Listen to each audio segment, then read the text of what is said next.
Resistance. It can look like a protest.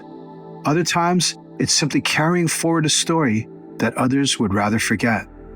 For some, resistance is a choice. For others, it's a birthright, a condition of living, a reflex shaped by exile, by the will to survive. Under pressure, resistance finds form.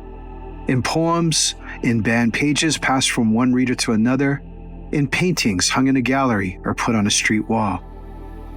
In this episode, we reflect on the concept of resistance. How do artists confront systems that erase, suppress, or distort? How do they create meaning in spaces where truth is unstable or unwelcome? And how does the act of making itself become a kind of defiance? These are some of the questions we'll explore at the Edge of Reason.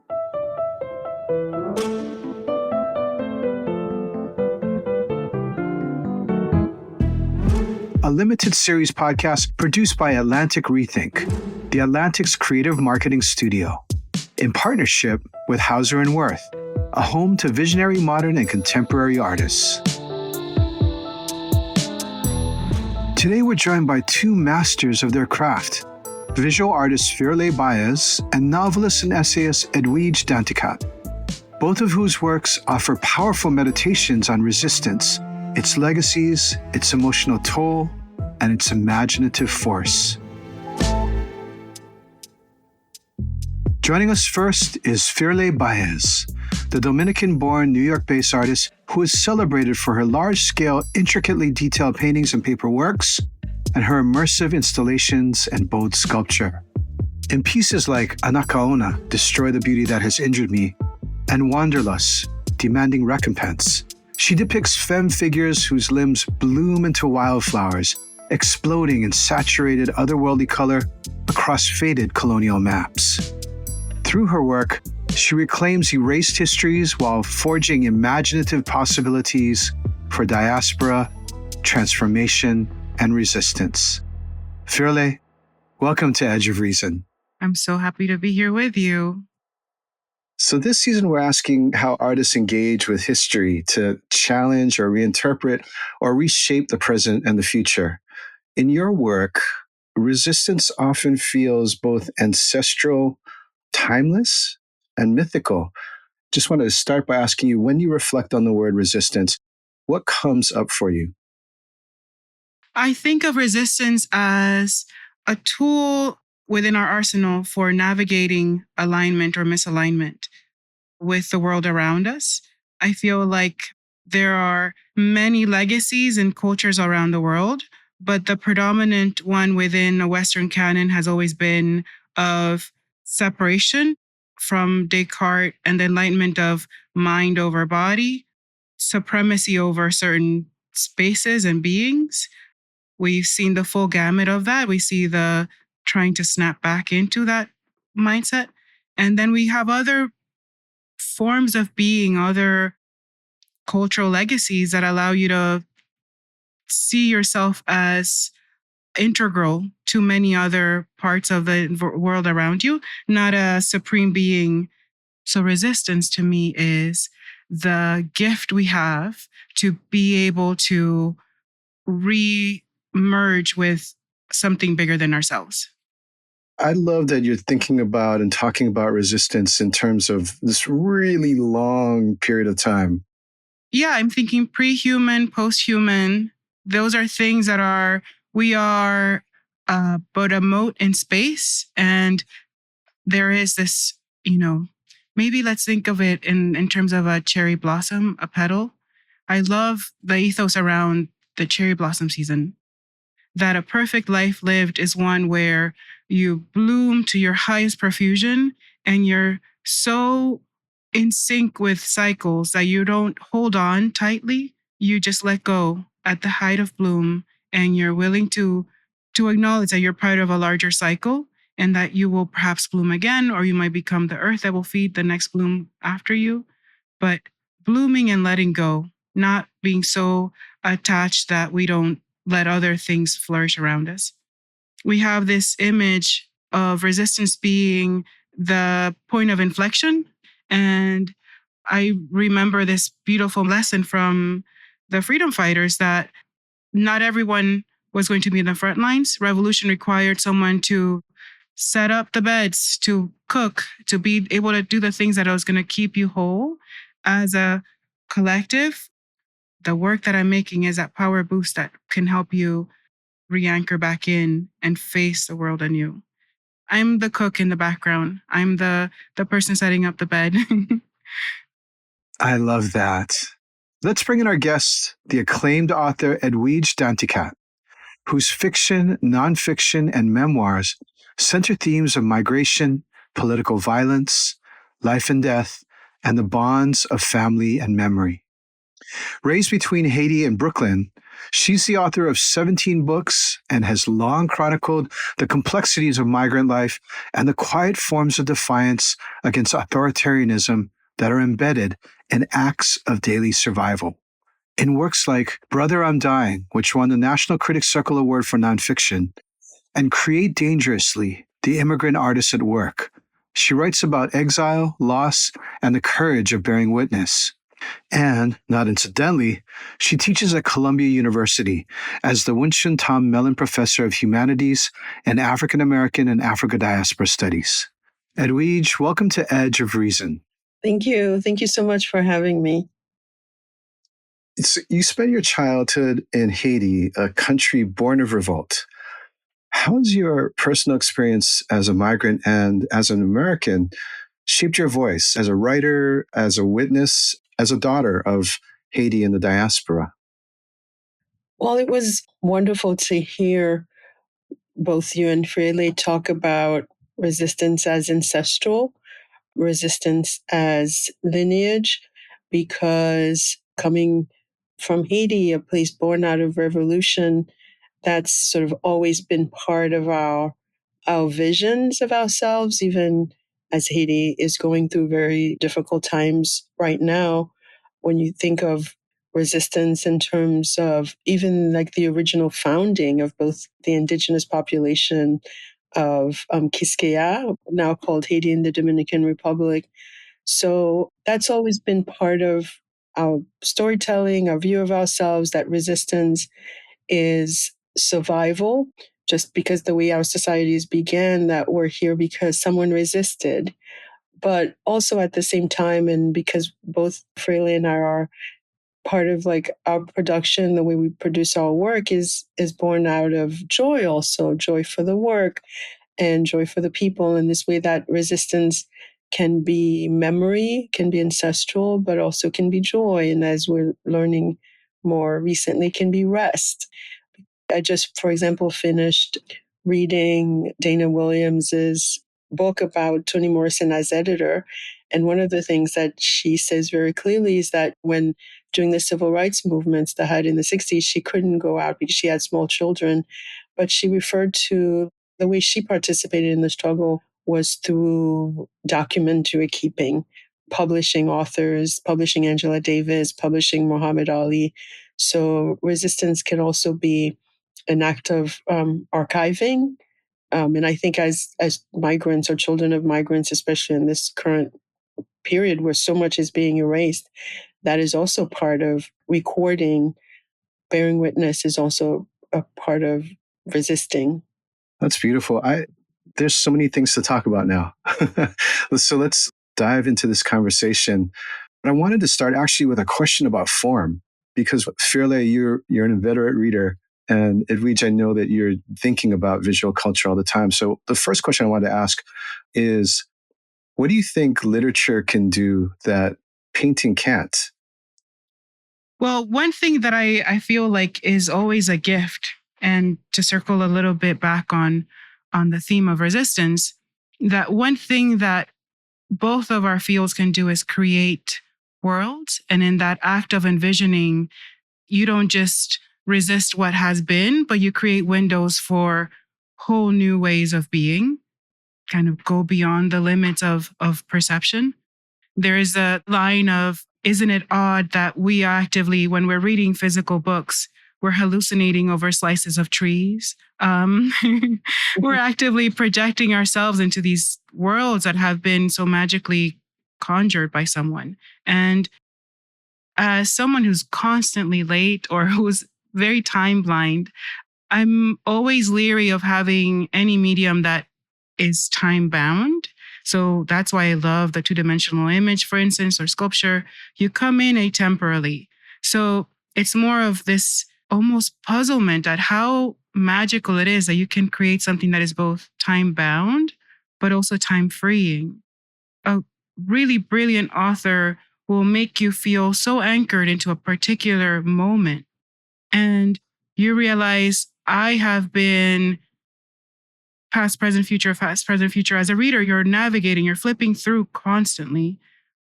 But a good writer just makes you do that smoothly. Like you're doing a thing of presence and disembodiment all at once. So that splicing for me feels like absolute magic that I am almost incapable of doing unless I am having a conversation.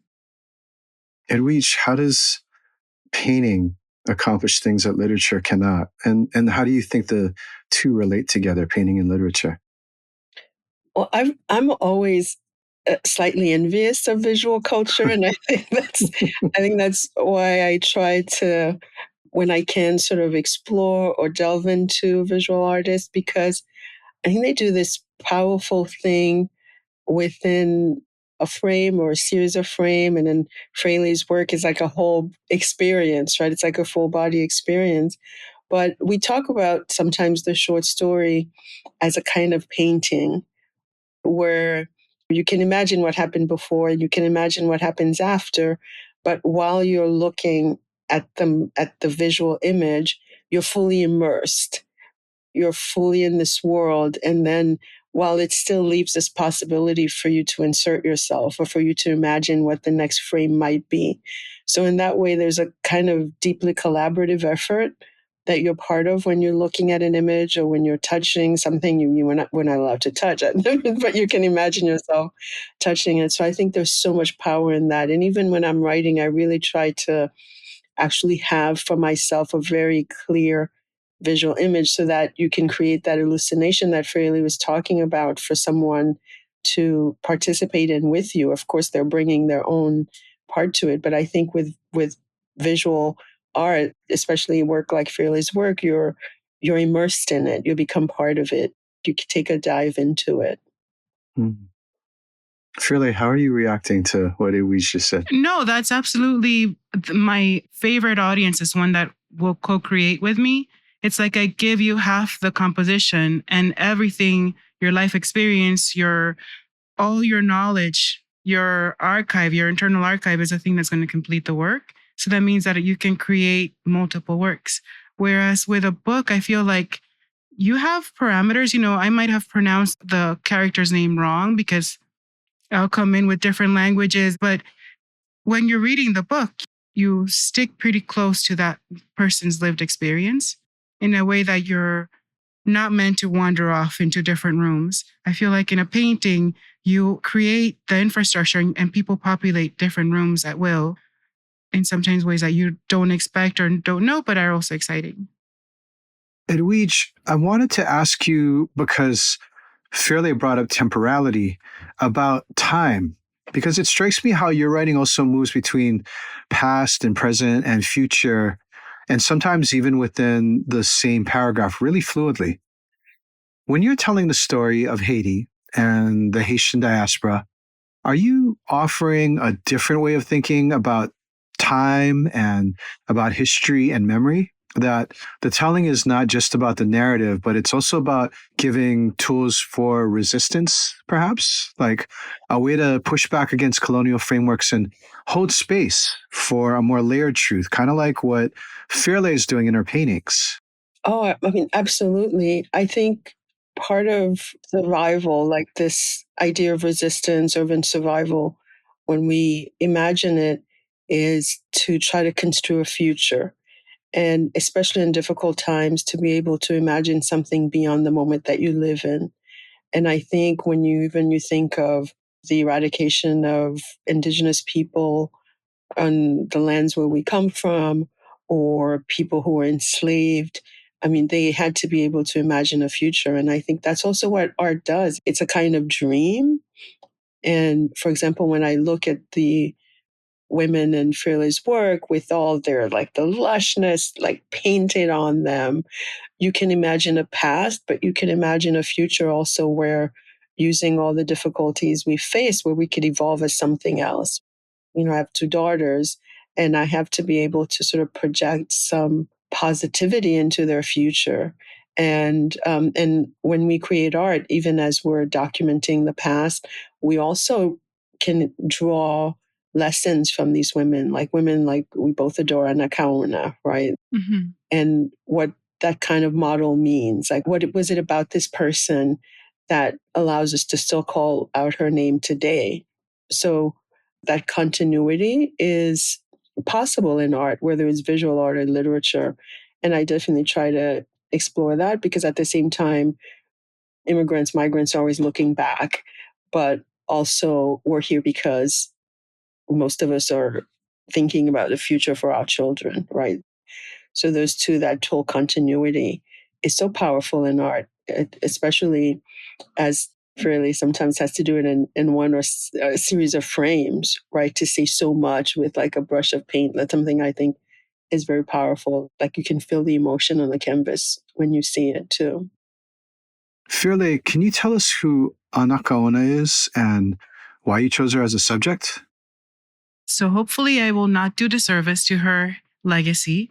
Anacaona, as far as I have learned of her history, was this cacique, this native chieftain at the meeting point when Columbus and his brother landed in Hispaniola in the island of Quisqueya, which in its ancestral name meant the land of mountains. And the story goes that Columbus's brother fell in love / lusted after Anacaona. Anacaona was married to a fellow chieftain, and Columbus gave her the option of either becoming the brother's mistress or death by fire. And she chose death by fire and sent a warning out to other islands of the violence. But I usually refer to Anacaona as this inflection point again, or as a palimpsest where we can then start gathering the histories of different geographies and consider our treatment of history, the environment, the female body, and how to, from that point, untangle different ways of being. Thank you, Firelei. Nakaona is a symbol of resistance and a site where history and power and the body are converging. It feels very present right now. Edwidge, you've written about her too, and your work often challenges how official histories are told. So in this moment, when Black and brown bodies are being policed and documents are defining what belonging is, how are you navigating that in your writing? What does it feel like to work through that day to day? I frankly find it very hard because I'm in the middle of writing a novel that is political. It's not sort of like a distant from the moment. Well, at the same time, I question the validity of what I'm doing.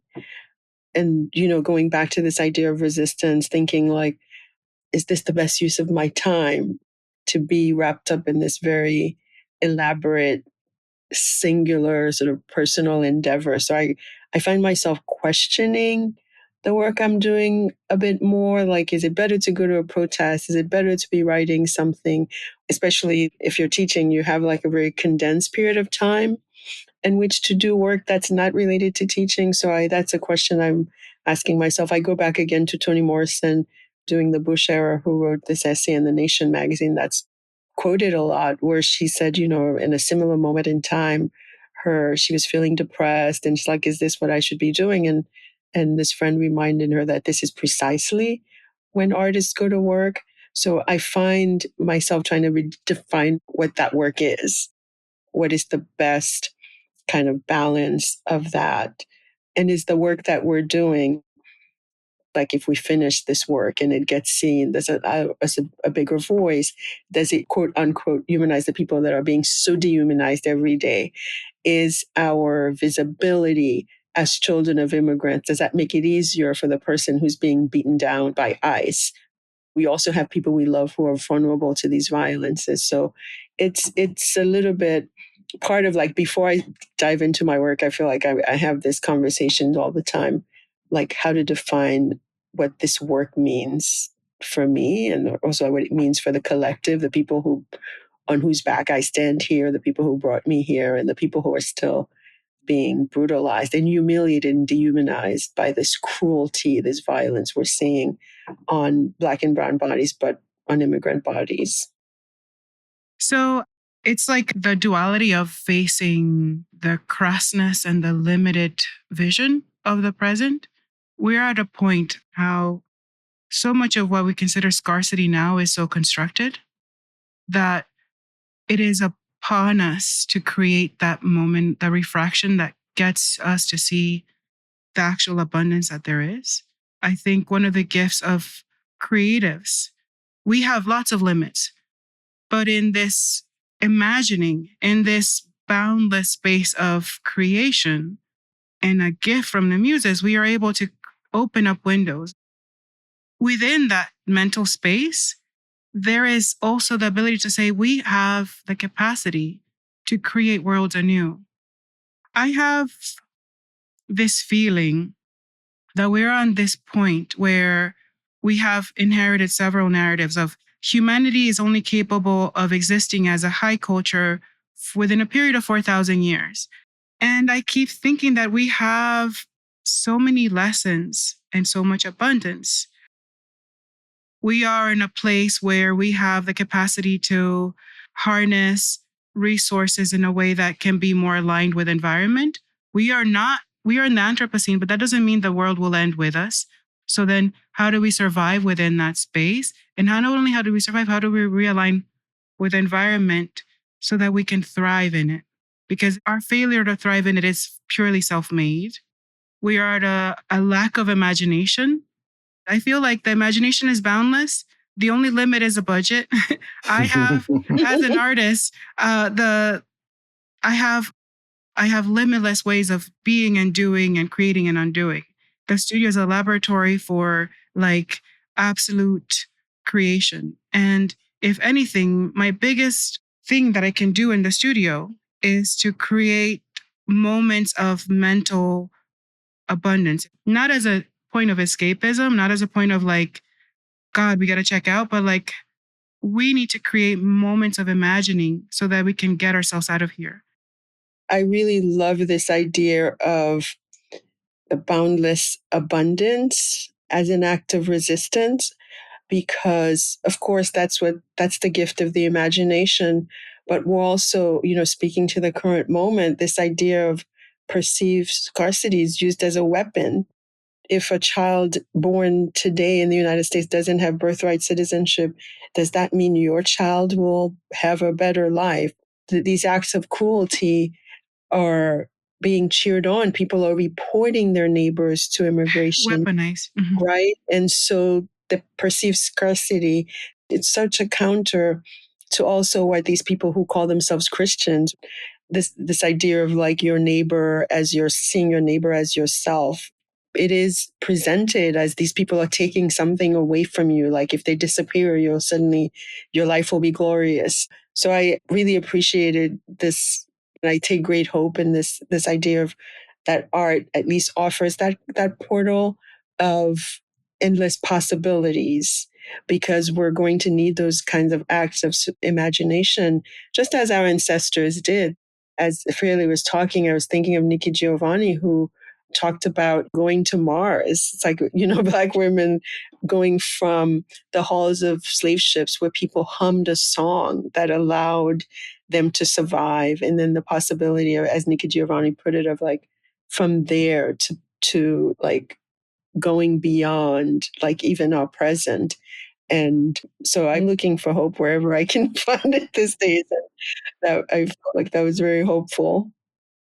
We're almost out of time, sadly, but I wanted to ask this. Firelei, you opened our conversation today by asking us and inviting us to think about time and memory on a very long scale.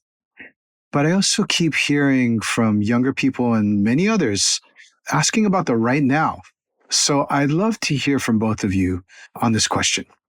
How do you build a life around bearing witness and sparking imagination, especially given all the personal and structural obstacles that you are facing?